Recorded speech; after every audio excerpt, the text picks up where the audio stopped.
Alright, hello. Here's a tank update. I haven't done one in a little while. It looked really good until I pressed record. Now it looks bright and milky in here, but I put the ugly sponge pre-filter back on because my tank got a little cloudy. But the fish are doing okay. Still have 4 cories here. This little female betta, she had dropsy really bad. She was like a giant porcupine, but she's gotten better.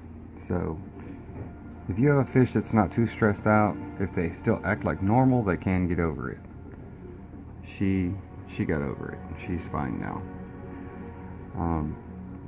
I had a red male platy that always stayed in the corners hiding, and he had it and he couldn't get over it. But yeah, she's over it. But some of the plants have moved around a little bit. I cut down a little bit on the lighting, and I've beefed the lighting back up just a little bit because the brown crypts back here started kind of turning green. They're kind of getting purpley brown again. I put some more ARs in the front. Update on the mystery plants. Here's one of them. This is the kind of one in front was. The giant leafy ones in the back are actually like these little fern looking guys. So they kind of look like rotalas, but they stay green.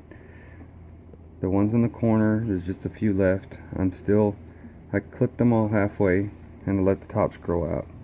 And I'm clipping the tops off and replanting them so they will look like this. The couple of amanias I had in there, I clipped the top off one and replanted it here.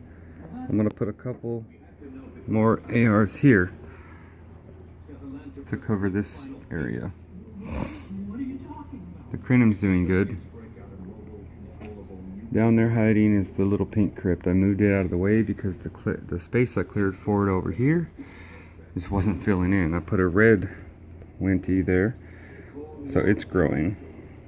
It'll take it a while, but it'll get big and bushy like the brown ones here. The green one that I had is finally growing in. It looks pretty good. It's kind of a green, kind of a brown. The hydrocotyle's doing really good because at first they will look like this, but I keep clipping off the tops and planting them down here, and then they grow back in the right way. You can see how they grow in short and bushy like that. That's how they're supposed to grow. If you have hydrocotyle Japan or whatever, and you're wondering why it's not growing right, or even if you have the pennywort hydrocotyle and you're wondering why it doesn't grow right, you clip off the top little pieces and you plant them, and when they grow out of the gravel with the substrate nutrition, they look like this. A lot better. Little white betta here, she's still doing good. But yeah, that's about it. I had clipped all the jungle vals tops off, and now a few of them are growing back, and they're all going to grow back in. But in the meantime, everything else in the tank, like back here, those rotalas have more light to grow. So that's the update on the big tank for now. As far as the 5-gallon update goes, it's a jungle in here. Everything is kind of burst out of control in here. The red AR in the front, I clipped it out. Well, I plucked it out. It was pretty deep. It yanked up some grass with it, so I put the grass and the AR in the big tank. But these guys in the back, they've grown in pretty good. You can't even see the heater under there. I did have to add a heater.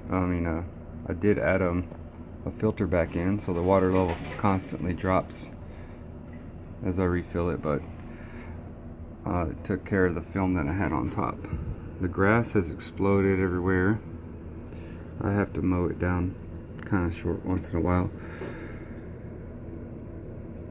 As far as moss goes, I used to have really great moss growth in my other tank, but I think it was the overabundance of nutrients in there that was causing algae everywhere, but it was also growing out. It was also growing out the moss. But as you can see, the moss in here looks pretty great. Some of these straight pieces are Java moss. A little bit of it might be Christmas moss mixed in from the other tank. And then I have a lot of peacock moss, like back here. It's peacock moss.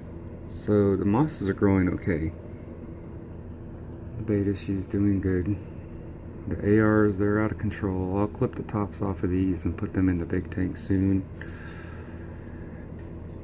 The little fake baby tears, the Lindurnias, apparently the reason a lot of people don't use them is probably because even with really highlighting, they still grow long stem nodes in between. So they don't grow quite as compact and bushy with highlighting as other plants do.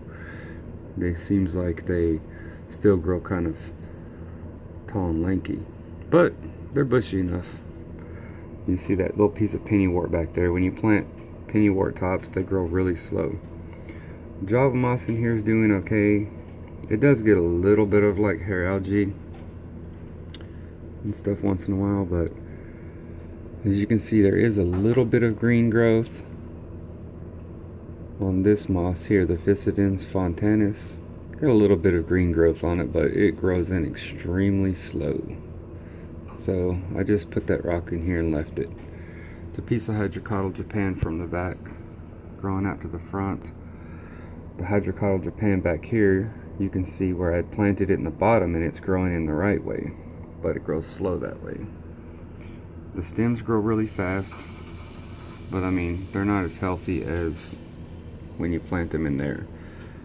But if you want a carpet of this stuff, all you have to do is clip off a piece with a couple of nodes on it or whatever, and then plant it in the gravel and it goes like that.